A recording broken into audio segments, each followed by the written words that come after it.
What's up, everybody? Welcome to Among the Fence. My name is Aaron. Today we're checking out the new album Cut, Turn, Fade, Back by the post-hardcore band Hail the Sun. Despite this being their seventh release, I didn't really start listening to this band until 2023 when they dropped their previous album, Divine Intertention, which I actually enjoyed quite a bit. I got a few comments on the review, though, saying that the song structures on the record weren't quite as complex, which made fans a little disappointed. I totally understand, but like I said, I love the album, and yes, the tracks were a little straightforward, and after going back and listening to their earlier work, I gotta say it wasn't quite as engaging. It wasn't quite as surprising, I guess you could say. And while this new album does have its fair share of very simplistic songs, it does also have some pretty complex moments added in. It is still very modern Hail the Sun, though. Don't expect them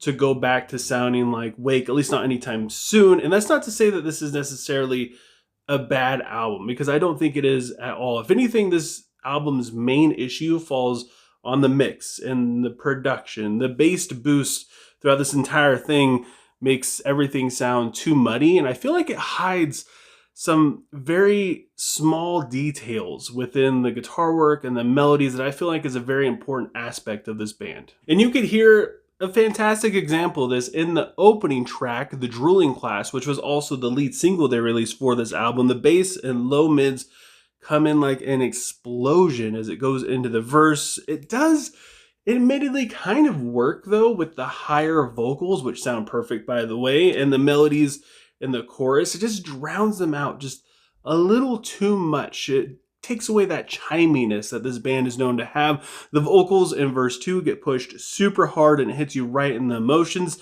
The songwriting in this is predictable, but still, if you're a new listener to this band, like I consider myself to be a new listener, even though I've gone back and listened to all their older stuff, I feel like it flows pretty well, but it just doesn't have any twists and turns to it. There's No Place in Heaven for Fakes continues the theme of people who act fake. It takes a couple listens to really appreciate this song. I feel like the pre-chorus mix hides some very intricate chords that don't really get a chance to shine through.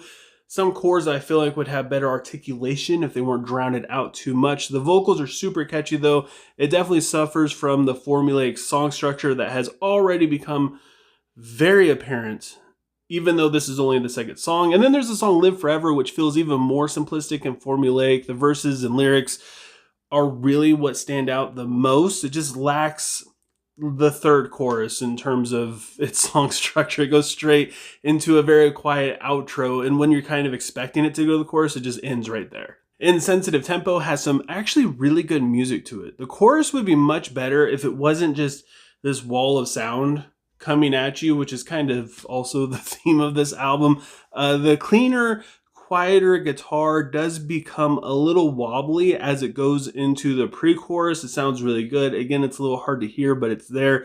The vocal melody and hook in the chorus also feel very nostalgic to me. I don't know, it has almost, it's going to sound weird to say this, but it has like a 311 early 2000s sound in terms of the catchiness and just the way he holds his notes out, and I absolutely love it. And 311 is one of my favorite bands, especially from back then, not so much now. Please don't write me hate mail and stuff like that. But yeah, I really enjoyed it, and it kept me coming back for more, just to hear, just to be reminded of that, just to hear that again. And then there's the song Blight, which is easily the best song on this entire album.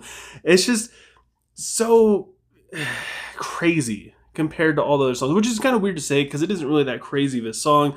There's just noise all over the place. It breaks past, I feel like, the production that drowns things out. You get a really cool sounding riff that you don't really get on any other songs, at least not to the point where you can hear it that well. The songwriting feels more chaotic.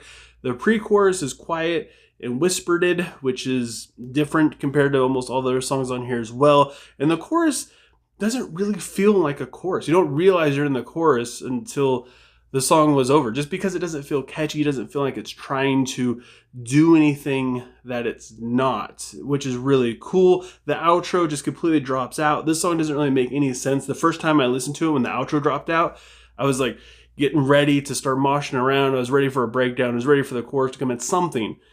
and it was just over. And while I felt disappointment, I also felt like they did something pretty brilliant there. Consumed Within You is kind of a weird song. It's a slow song on the album, but it doesn't really sound like Hail the Sun all that much. Honestly, the mix even feels different in this song too. I'm not sure if it is or if it's just mixed the same way as the other songs are, but since it's the slow song, it just sounds and feels different. I enjoy what the themes are, is it kind of like reminisce of old days with the friends or a partner or someone who they have a really good serious relationship with, a very intimate relationship where the singer, the vocalist Donovan, was there for them in a very tragic situation. I enjoy that quite a bit. And then there's a song, I Can Tell by the Scars. I really like the name of this song. It's super poppy and bouncy with the rhythm and the explosive chorus.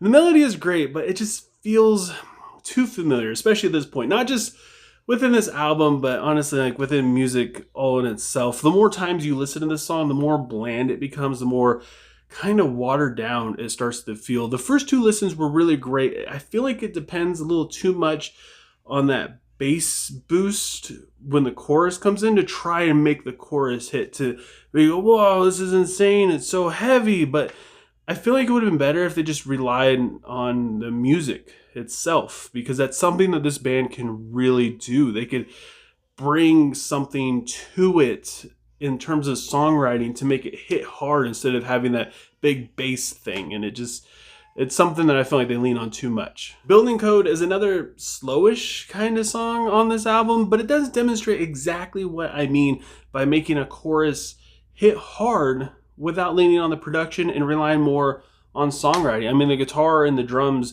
carry the emotion in the song. It would be cool if we could hear them a little bit better, but it is what it is. I really enjoy the natural feel of this. I mean, natural. It is still overproduced. I mean, let's not get too crazy now, but it reminds me a lot of like older Senses Failed in terms of his vocal tone and just the way the song flows into the chorus, and you just have that guitar there and the drums just doing everything that they need to do. And to me, that is more impactful the more you listen to it, rather than just having the bass come in all super heavy going directly, because it just, that kind of thing, it just wears off really fast. Like after two listens, you're like, oh, okay, that's the only kind of gimmick it has, and it's gone.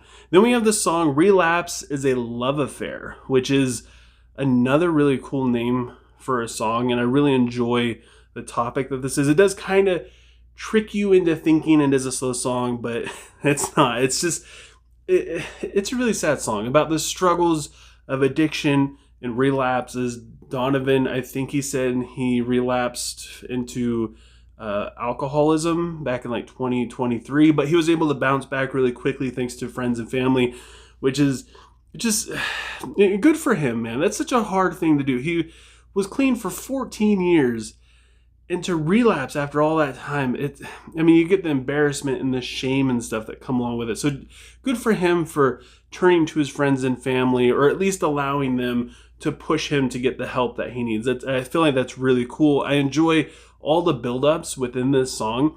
I feel like the music drives the emotion home. There's not really like a whole lot of stuff going on in this song, but because there's just a lot of different dynamics, it makes it feel like that there is more stuff to this song. I mean, it is very basic verse chorus type thing going on, but it just feels like every section is just so different. And then there's Rightless Destiny, which is probably my least favorite song on this album. Just it feels like it's an attempt at being a pop punk song in a weird way. Like, it uses a pop punk influence, but it feels like it's trying to target an audience that doesn't normally listen to this band. It's not a bad sounding song. It's just, I don't know. It feels like a B-side more than anything else. The drums in it are fantastic.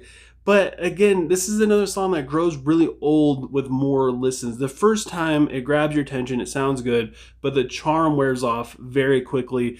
I will say that the outro is one of the best moments on this song, and I feel like they wrote that outro and it was really cool, and they needed to write the rest of the song around it. And that's kind of what happened, and you kind of ended up with something like this. And then there's the closing track, War Crimes, which is about the crisis going on in Gaza and the politicians' pretty corrupt involvement in it. Despite whatever it is that's going on in the world, you will always find politicians and celebrities finding a way to corrupt it in terms of making something go their own way, mostly just to get money. And it's pretty disgusting. And Donovan's passion really comes out in this song. And I feel like he doesn't hold back, but it's also in a really cool neutral position because there's a lot of people who are on different sides of what's going on.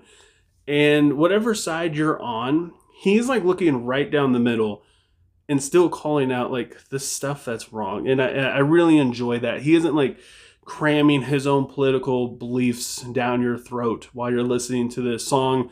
He's not trying to pander to anybody while you're listening to this song. It's just, this is just what's wrong with the world, and he's pointing out. I really enjoy that a lot. The chiming guitar in the chorus is hard to hear, but it sounds beautiful. It's there.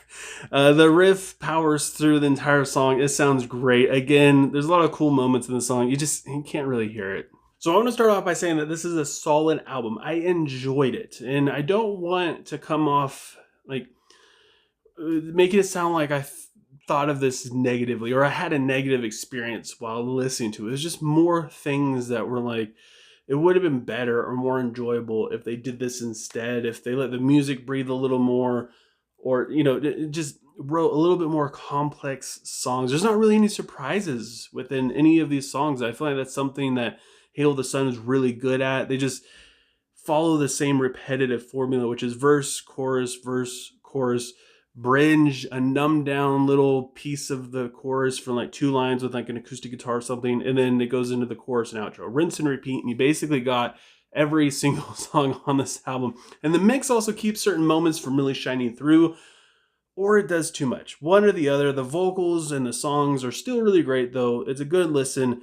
It just isn't really very exciting. It doesn't have anything appealing to it to make you want to go back and listen to it. And I listened to this album quite a few times while reviewing it, and I gotta say, a lot of the things that I found to be cool wore off really quick. So I gotta give Cut, Turn, Fade Back by Hail the Sun a 6.5 out of 10. But I want to know what you guys think. I have a feeling most people are going to enjoy this record quite a bit, so leave a comment below letting me know what you thought of Cut, Turn, Fade Back. Let me know what your favorite song is and what you would rate it. Also, I'm like 2 subscribers away from 1,500 subscribers. I know that there's people out there watching this. I only have like 16% of people that watch my videos are subscribed.